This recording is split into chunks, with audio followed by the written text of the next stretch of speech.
A woman at the forefront of the Yellow Vest protest movement in France has called for a choosing response to a series of concessions from President Emmanuel Macron. Jacqueline Moreau said protesters could not spend the rest of our lives on roundabouts. Other leaders have rejected his plans, having already scrapped a fuel tax rise. Mr. Macron promised an extra $114 a month for minimum wage earners and a tax cut for pensioners. France has seen 4 weekends of violent protests from demonstrators known as Gilets Jaunes or Yellow Vests over fuel tax rises, living costs and other issues. An opinion poll carried out in the wake of Mr. Macron's speech suggested 59% of French people surveyed were unimpressed by his measures, while 40% were. The total cost of the president is concessions would cost between 8 billion and 10 billion, officials said, putting France on course for breaching the EU's limit on its 2012 budget deficit. The President of the National Assembly, Richard Ferrand, said the increase in the deficit would be strictly temporary and would not be massive.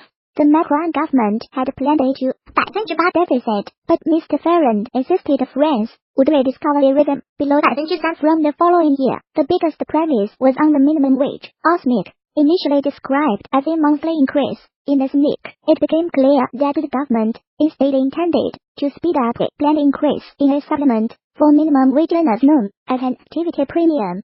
That way, employers would not be taxed on the income. Other key concessions included. However, President Macron refused to reinstate a tax on the wealthy, saying this would weaken us. We need to create jobs.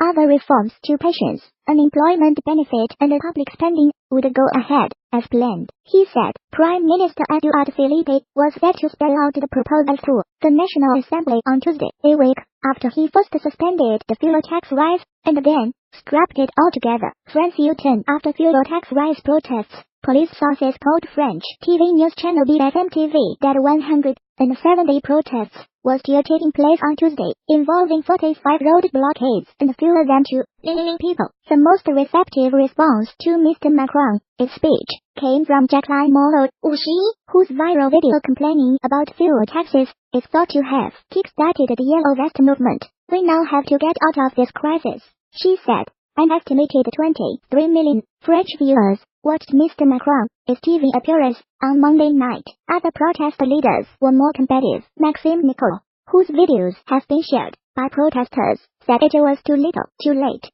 Another key voice, Benjamin Cauchy, complained of the president's health measures.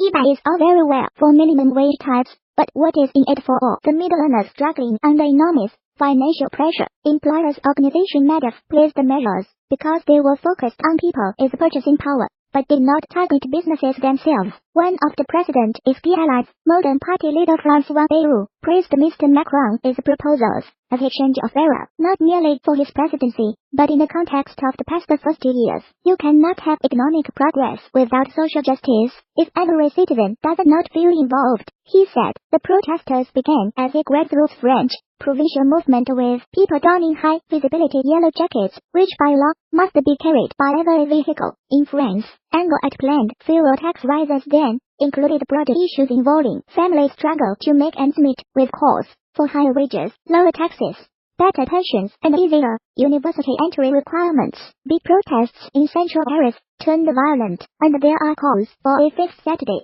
of protests on 15 December.